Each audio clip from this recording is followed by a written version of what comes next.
Vamos a conversar sobre un asunto. Hoy recibí material para una charla acerca de un rey llamado, un señor del Asia, un rey de Lidia, llamado Candaules, que tenía por costumbre invitar a sus amigos para espiar la desnudez de su esposa. Lo conozco, sí. Bueno, me dieron el texto y yo recordé que yo había tomado ese texto y había escrito algo en forma de pesada representación teatral. Y le había agregado un final, y si me permiten yo voy a mezclar la realidad histórica, si podemos llamarle así, con un poco de agregado que también es histórico. ¿Esto lo va a decir ahora Lo o voy a después decir de la ahora, pausa? así que supongamos que estamos en el teatro primero. Bien, imaginemos. La radio es, antes que nada, imaginación. Decorado el campamento de Jerjes, rey de Persia. Los soldados arrojan ante el rey a un hombre vestido con andrajos. Comienza la acción. Guardia 1. Ilustre Sayarsha, rey de reyes, señor de Persia, este hombre es un griego. Ha desafiado nuestras consignas de vigilancia, pues dice que tiene que contar una historia que puede ser decisiva para la batalla que se avecina. Jerjes habla y dice: dime lo que vienes a decir, tal vez luego mueras. Y entonces el prisionero dice: como tú sabes, ilustre señor del Asia, los reyes de Lidia, que descienden de Heracles, gobernaron durante 22 generaciones hasta que llegó al trono el desdichado Candaules. Este rey encontraba placer en hacer que otros hombres vieran la desnudez de su esposa. Un día hizo partícipe de tales placeres a su guardia favorito, un oscuro capitán llamado Giges. Los dos hombres se escondieron tras unas cortinas en los aposentos reales y espiaron a la reina mientras ella se cambiaba de ropa. El ánimo de Giges se vio perturbado por inquietas sensaciones de lujuria y de temor. Al día siguiente, la reina lo convocó ante su presencia y le dijo: oh Giges, tengo malas nuevas para ti. Sé que me has visto desnuda y en consecuencia no podré permitir que sigas viviendo. Ahora mismo daré unas órdenes y te matarán como a un perro. Pero si eres valiente, puedes eludir ese destino. Yo ya estoy harta de los vicios del rey. Tu opción es matarlo y casarte conmigo para gobernar el reino. Giges no lo pensó mucho. Candaules fue asesinado y así empezó, señor, la dinastía de los Mermnadas.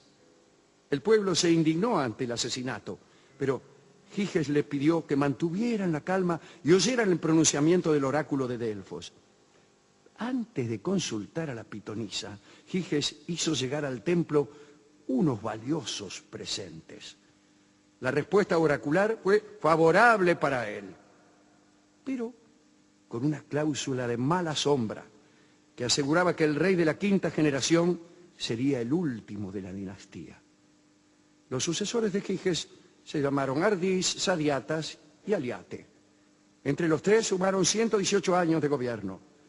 Estos reyes de Lidia hicieron la guerra y extendieron el imperio.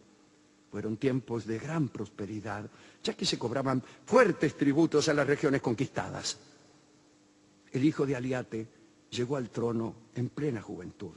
Se llamaba Creso. Era un hombre muy rico y muy astuto, pero encarnaba la generación marcada por el oráculo. Debe decirse que el pueblo de Lidia, encandilado por la prosperidad, no recordaba la profecía. Te juro, rey Sayarsha, a quien los griegos llaman Jerjes, que Creso reinó venturosamente durante 15 años. Entonces apareció tu ilustre antecesor, el gran Ciro. El imperio persa estaba extendiendo su poder y las tropas ya estaban cerca de la frontera oriental de Lidia. Aunque te cueste creerlo, Creso resolvió confiar el diseño de su estrategia a algún oráculo. Como no sabía cuál consultar, tuvo la idea de mandar un mensajero a cada uno de ellos para comprobar la exactitud de las profecías. Los enviados tenían orden de presentarse puntualmente en el 100º día después de su partida y preguntar qué es lo que estaba haciendo Creso en ese momento. El rey había elegido una acción infrecuente: despedazar una tortuga y un cordero y cocinarlos en un caldero de bronce. Al regreso de los emisarios, Creso se sorprendió al ver que uno de ellos traía la respuesta correcta. Era el que venía de Delfos, precisamente el oráculo que había prometido el final de su estirpe. Inmediatamente llegaron ante la pitonisa suntuosos regalos destinados a asegurar un dictamen favorable. Un león de oro que pesaba más que 4 hombres robustos y 117 lingotes rodeándolo. Además, se ordenó que todos los habitantes de Lidia hicieran un sacrificio ritual por el oráculo. Una vez cumplidas estas maniobras de soborno, el rey se presentó ante la sacerdotisa. Y la respuesta fue la que todos conocemos: si atacas a Ciro, un gran imperio se destruirá. Creso atacó. Y después de sangrientas batallas, sucedió lo que el oráculo decía. Cayó un gran imperio, el de Lidia, el de Creso. El rey Ciro quiso celebrar la victoria quemando vivo a Creso. Se encendió una enorme pira que iba a servir además como ofrenda, vaya a saber a qué divinidades. Cuando el fuego ya lo alcanzaba, Creso recordó a Solón, el sabio de Atenas, que alguna vez le había aconsejado prudencia, y gritó su nombre por 3 veces. Solón, Solón, Solón. El gran Ciro sintió curiosidad y mandó a sacar al prisionero de las llamas solo para que le explicara quién era Solón. Y Creso habló. Después de contar la vida de Solón, dijo que también podía revelar al rey de los persas todo lo que sucedía al otro lado del Egeo, en Atenas, en Corinto, en Áulide, en Esparta, y logró que Ciro le perdonara la vida. El glorioso rey de Lidia terminó sus días como esclavo e informante de los persas. Tú, venerable Sayarsa, has venido a suceder a Ciro en sus victorias y conquistas. Yo también tengo deberes de sucesión. Soy Esquedio, hijo de Mirón, que era nieto de Creso, la 8ª generación de los Mernadas. Y si bien es tarde para que yo sea rey, no lo es para recuperar algo de la legendaria prosperidad de mi bisabuelo. Yo también conozco los secretos militares de los griegos y te los ofrezco a cambio de una ínfima parte del oro que los persas tomaron de mi patria, oh victorioso Sayarsa. Jerjes contesta: tus antepasados eran gente demasiado supersticiosa. Giges creía en las palabras huecas del oráculo de Delfos. Creso presumía de astuto y puso a prueba a los farsantes para ver por cuál se dejaría embaucar. Pero la mayor estupidez es sobornar a los clarividentes. Eso es creer que el futuro es hijo de la profecía y que el profeta construye el porvenir con sus palabras. Ahora llegas tú, Esquedio, y te juro que podrás ser el continuador de tu bisabuelo. Yo seré un nuevo Ciro y tú serás un nuevo Creso. Pero no te molestes en contarme los secretos de los griegos, porque ya me pertenecen. Además, los persas no damos a los traidores riquezas, sino la muerte. Haremos una nueva pira y tú arderás en ella como bisnieto, reemplazante y sucesor de Creso, último rey de Lidia. Telón. Y si este telón que cae anuncia el final de esta obra, pueblo de Argentópolis, que así se los puede interpelar a todos ustedes, diríamos, ¿podemos dedicarle esto a un cobarde capaz de creer justamente en otra cosa que no sea la voluntad humana?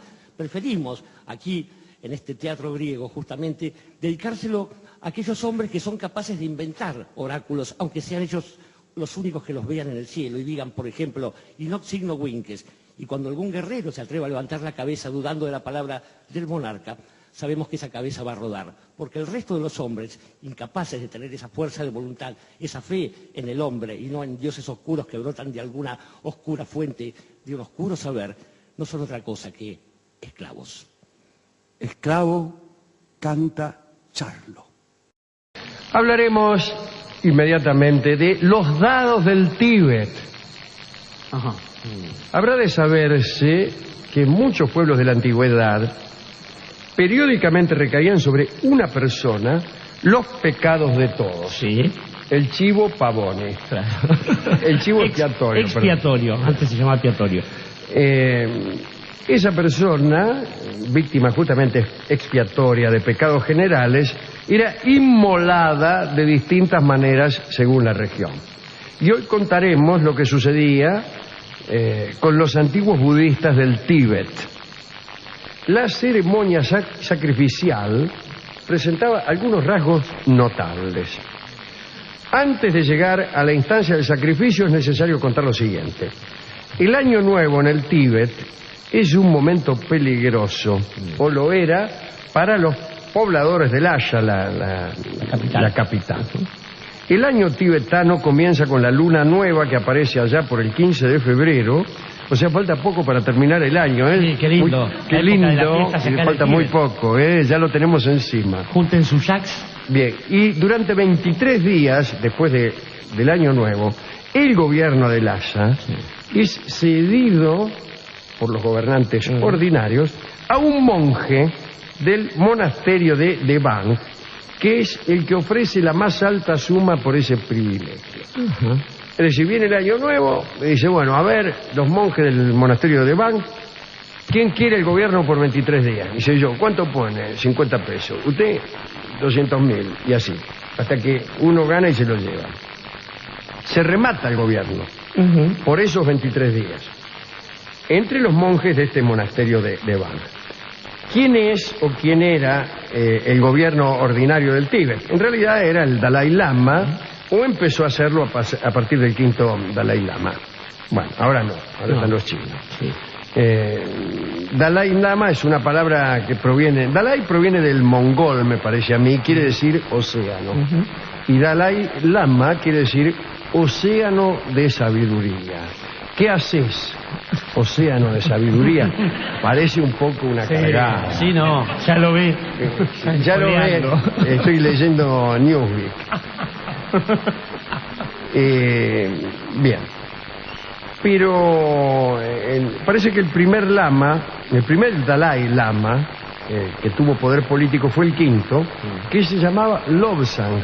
Igual que nuestro amigo Rampa, Lobsang Rampa, el autor del Tercer Ojo, Dios libre y guarde. Pero este hombre se llamaba Lobsang Gyatso.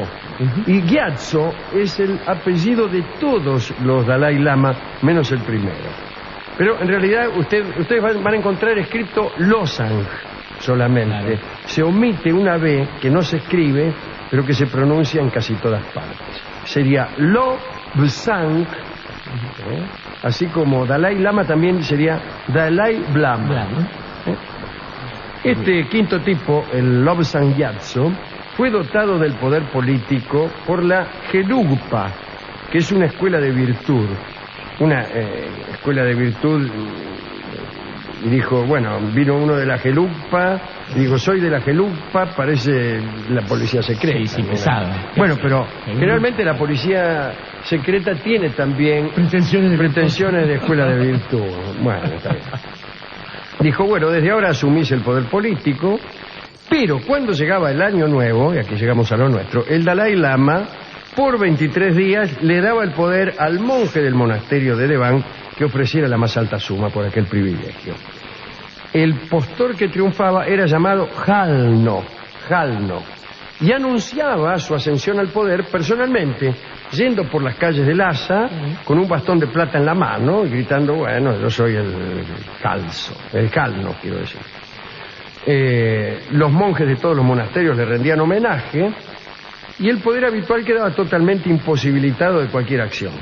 El Jalno exigía... Era muy arbitrario, ejercía su autoridad de un modo muy arbitrario y en su propio beneficio. Durante esos 23 días el tipo salía y te cobraba los impuestos que quería, por lo que quería. Ah, igual que en Buenos Aires. Sí, señor, te veía con esa camisa blanca y dice, camisa blanca, 100 rupias. Claro. Gritó, Sí. 120. Pero, bien. 140. Los hombres de este Jalno iban por las calles con la orden de descubrir cualquier acto por parte de los habitantes en el que pudiera encontrarse una falta, así que cualquier gesto de impiedad, un desorden mínimo, era inmediatamente informado y castigado. Ahora bien, en virtud de estas circunstancias se producía el siguiente fenómeno. Los habitantes de Lhasa se las tomaban de la ciudad durante esos 23 días. Razonable. Y solamente quedaban los que no podían irse. Pero así como el pueblo emprendía el éxodo para evitar multas y castigos que a veces eran de un rigor inhumano, los budistas más fervientes, incluso de otras ciudades, entraban en Lhasa para someterse voluntariamente a los designios de aquellos días de gobierno religioso. Todos los caminos que conducían a Lhasa, desde las montañas vecinas, estaban llenos de monjes que se apresuraban para ir a la capital. Muy bien. Después de los 23 días, el gobierno del Jalno volvía a la normalidad, pero había una reserva. Había un periodo de otros 24 días donde gobernaba el Dalai Lama y luego el Jalno asumía otra vez la autoridad por 10 días de la misma forma arbitraria en que lo había hecho antes. Pero en esos 10 días ocurría algo terrible. El primero de los 10 días el Jalno rezaba para que se librara de enfermedades y de males la región. Luego se elegía un hombre para enfrentar al Jalno en una partida de dados, de la cual dependía la vida del Jalno y la del contrincante. Era una partida de dados y se jugaba por la vida. El perdedor era inmolado como ofrenda de paz. Así que, ojo, pagaban para ser Jalno. Recaudaban guita, muchísima, más de la que habían pagado, en general 10 veces más. Ajá, bueno. Pero después se jugaban la vida los dados con un tipo. ¿Y quién era ese tipo? El más pecador del pueblo, discúlpenme. Ajá. Elegían al más pecador, o a los que todos consideraban el más pecador, el que tenía más enemigos, el que tenía menos poder. Sí, claro. Imagínense, el más ¿no? pecador, vamos. Claro, sí. o sea, el más pecador. Tener muchos enemigos y no tener poder es ser el más pecador. Bien, y los enfrentaban en una partida de dados. Era difícil elegir al tipo al más pecador, porque la gente también se rajaba. Pero una vez que daban con él, lo llevaban a la plaza del mercado y ahí jugaban. El juego era muy sencillo con los dados, era ver quién sacaba más 6. Si el pecador elegido, este tipo, ¿no?, de pocos amigos, vencía, se consideraba que había que esperar muchos males ese año. Pero si vencía el Jalno, había un gran regocijo, porque quedaba probado que el adversario había sido aceptado por los dioses como víctima para llevarse todos los pecados del pueblo de Lhasa, y entonces todos íbamos a ser felices para siempre. En los primeros tiempos de esta institución, la suerte se repartía. A veces ganaba el Jalno, pero a veces clausuraba su gobierno con su propia muerte. Sin embargo, desde el siglo XV hasta el siglo XVIII, la gran mayoría de los enfrentamientos fueron ganados por el Jalno. No había una razón mágica o de intervención divina, simplemente se hacía trampa. Se metía la uña para que ganara el Jalno. Los dados del Jalno estaban llenos de 6. Tenían muchos 6. Y los del pecador tenían muy pocos o ninguno. Esos son tus dados, tirá. No llegaban siquiera a la sutileza de cargar los dados. Para hacer trampa tener garantía. No, por lo menos, el tipo tenía un dado que eran todos 6. Mira y lo el que me otro salió. ninguno. Bueno. En fin, durante siglos el pueblo, sin embargo, supuso que la providencia certificaba el poder del Jalno. Y en casi todos los comienzos de año se produjeron festejos festejos nacidos de la inmolación del portador de los pecados generales, que era este hombre elegido por allí, ¿no? Entonces el Jalno abandonaba definitivamente el poder y la mayoría de los pobladores de Lhasa que se habían ido a La Plata salían de sus escondites de las regiones vecinas y volvían parsimoniosamente, tal la característica de los tibetanos, a poblar la ciudad. Es una linda y extraña historia, ¿eh? Por eso Lhasa era un lugar peligroso allá en la época del Año Nuevo. Es de todos modos un lugar peligroso porque queda en las montañas y la gente cada tanto se cae. Y eso sí que es una caída, ¿no? Sí, no es que se cae en ese escalón que hay ahí.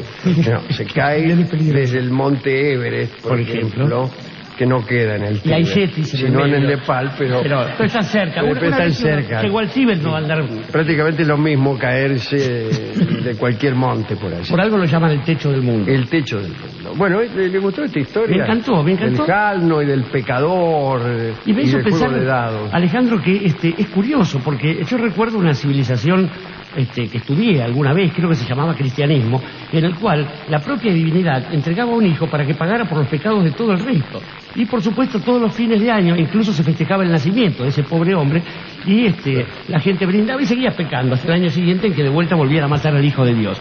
Es curioso este tipo de relaciones, pero lo que me parece... Claro, no se registraba